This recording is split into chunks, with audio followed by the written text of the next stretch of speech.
यार, ज़ॉम्बीज तो हर जगह हैं। फिल्मों में देखो, सपने में आते हैं और ख्यालों में भी घूमते रहते हैं। Night of the living dead जैसी पुरानी फिल्मों से लेकर रेजिडेंट ईविल जैसे नए वीडियो गेम्स तक, ये जीव दशकों से हमारी कल्पनाओं को कैद किए हुए हैं।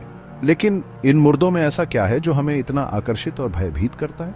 आखिर क्यों ज़ॉम्बीज हॉरर कहानियों का एक अहम हिस्सा बने हुए हैं? शायद उनकी सादगी ही उन्हें इतना कंपेलिंग बनाती है।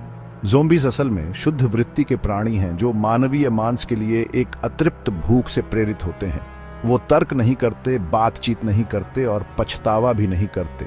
वो सबसे बड़े शिकारी होते हैं जो अपने शिकार का पीछा करने में अथक होते हैं। ये मूल डर, किसी ऐसी चीज से लड़ने का डर जिसके साथ तर्क नहीं किया जा सकता, एक बहुत ही पावरफुल डर है और ज़ॉम्बीज इस डर को पूरी तरह से दर्शाते हैं। ज़ॉम्बीज की सबसे खास बात है उनका रिएनिमेशन।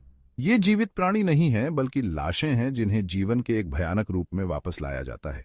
कहानी के हिसाब से रिएनिमेशन के तरीके अलग अलग हो सकते हैं, जैसे प्राचीन श्राप, वायरल प्रकोप या फिर गलत तरीके से किए गए वैज्ञानिक प्रयोग। लेकिन नतीजा हमेशा एक ही होता है, एक ऐसा जीव जो मरा हुआ भी है और जिंदा भी, एक भयानक स्थिति में एग्जिस्टिंग। ये रिएनिमेशन उन सभी चीजों को छीन लेता है जो हमें इंसान बनाती हैं और पीछे छूट जाता है केवल एक प्राइमल खोल जो बुनियादी वृत्ति से प्रेरित होता है।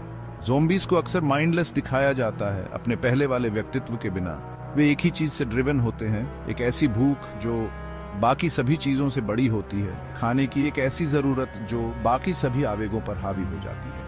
यह मंदबुद्धि मानव मांस के प्रति उनकी अथक खोज के साथ उन्हें बहुत ही भयानक दुश्मन बनाती है। भले ही एक अकेला ज़ॉम्बी एक बड़ा खतरा हो सकता है, लेकिन असली डर तब सामने आता है जब वे झुंड में इकट्ठा होते हैं। सड़ते हुए शरीरों का एक विशाल समूह जो एक ही उद्देश्य से प्रेरित हो, ज़ॉम्बी कथाओं का एक मुख्य हिस्सा है।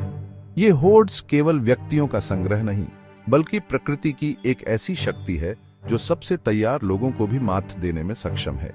इन होर्ड्स में ज़ॉम्बीज की संख्या को अक्सर एक ऐसी बाधा के रूप में दिखाया जाता है जिसे पार करना असंभव है। उनके सड़ते हुए शरीर बैरिकेड्स के खिलाफ दबाव डालते हैं, उनके कराहने की आवाजें खाली सड़कों पर गूंजती हैं। वे समाज के पतन, व्यवस्था के टूटने और प्रकृति की उग्र बेकाबू शक्ति का प्रतिनिधित्व करते हैं। ज़ॉम्बीज जितना डर पैदा करते हैं, उससे कहीं ज्यादा वो सामाजिक मुद्दों पर प्रकाश डालते हैं। द वॉकिंग डेड जैसी कहानियां सामाजिक पतन, सभ्यता की नाजुकता और अकल्पनीय भयावहता का सामना करने पर लोगों द्वारा किए गए विकल्पों जैसे विषयों का पता लगाती है। ज़ॉम्बीज खुद हमारी अपनी चिंताओं, महामारियों के बारे में हमारे डर, सामाजिक अशांति और मानवता के खुद को नष्ट करने की क्षमता का प्रतिबिंब बन जाते हैं। ज़ॉम्बीज के प्रतिस्थायी आकर्षण जटिल सामाजिक मुद्दों की पड़ताल करने के लिए एक प्लेटफॉर्म प्रदान करते हुए हमारे सबसे गहरे डरों का दोहन करने की उनकी क्षमता से उपजा है। वे खाली पन्ने हैं जिन पर हम अपने आसपास की दुनिया के बारे में अपनी चिंताओं को प्रोजेक्ट कर सकते हैं, जो उन्हें भयानक और अजीब तरह से आकर्षक दोनों बनाता है।